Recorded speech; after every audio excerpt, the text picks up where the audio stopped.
loves a winner, or do they?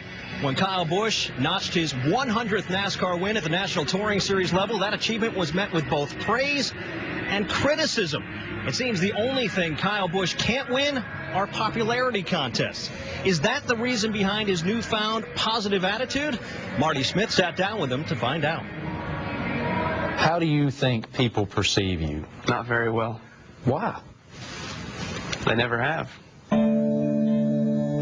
My presumption would be it's just like the extension of your brother. That's what it is. Is that fair? I don't want to blame it on him, Sure, but sure. You know, that's just a product of being guilty by association, I guess. What's it been like to negotiate that throughout your career? Certainly been some trying moments, and you know, you try to do a better job, and you try to be a little bit more sincere or more fun, or show a little bit more of yourself, and you get beat down by the media or by the fans, and so you just say, screw it, you know, you give up. You're not going to change it, so you don't worry about it. Just take care of it. Be sorry here. Dale Earnhardt Jr. all over the back bumper of Kyle Busch. And Jr. gets the lead. I know how bad you wanted it. Nothing to hang our head about.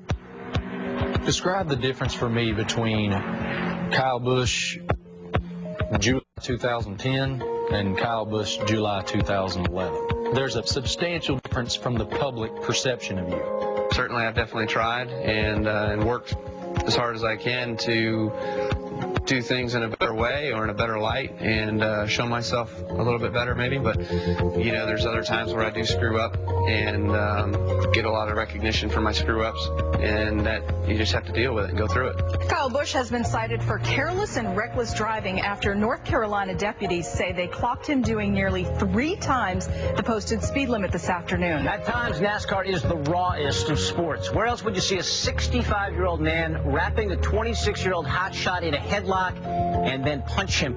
How hard was it to not jump back into the old Kyle when people are poking you? People were poking, and they were poking pretty hard. Yep. And, you know, it felt good to not fall back into it, I'll tell you that. There is the personal effort that has to go in. You know, there's always, you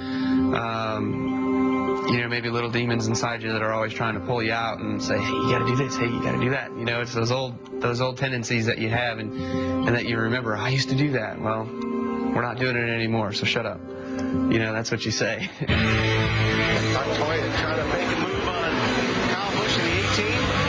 Oh, that's going to leave a mark. Wow, it stayed off the wall. Go talk to Brian Patty and tell him, come on, man. If y'all don't think that was some driving, that was big hazard right there. I just see Kyle more genuinely happy, and that's what the guys on the race team see. You know, they comment a lot this year. We really like having Kyle around. He's happy. He lifts the spirits of the race team, and I think that's a difference over years past, and I think it's just growing up a little bit. Sweep it again, baby. Sweep it again. Rowdy Busch wins at Talladega. I've never seen a flag so pretty. Baby! Job, M&M boys. Way to bring it. Way to bring it, guys. I've got a lot of accomplishments, but not one that I've been able to be most proud of, which is, you know, a championship. So I'm not saying that this is all the change that you need to become a champion, but you know, it certainly seems like if you can be a champion in life, then you know, that's a better championship than in NASCAR. Does Rowdy still apply? Yeah, making holes, baby, putting it where they ain't. No question, he is still very much an aggressive race car driver. Mike Massaro now joined high above trackside with ESPN NASCAR analyst Ricky Craven. And Ricky, what have you seen out of Kyle this year that's been a little bit different? You know, the biggest thing I've seen, Mike, is Dave Rogers, the crew chief. Now, listen, the most successful drivers in our sport have had the combination with him, that crew chief that would complement them. Dave Rogers does that. If Kyle Busch is a pitcher, he can throw a 100-mile-an-hour fastball. He doesn't always throw it for strikes, though. With Dave Rogers, he's much more predictable. He's much more accountable, and he understands how to manage 9 innings. Kyle Busch has gotten better. He's never had a problem going fast. Nope. He's just gotten better at being a rounded race car driver. And don't be fooled by the soft side you're seeing of Kyle Busch lately. He's still very much aggressive on that racetrack.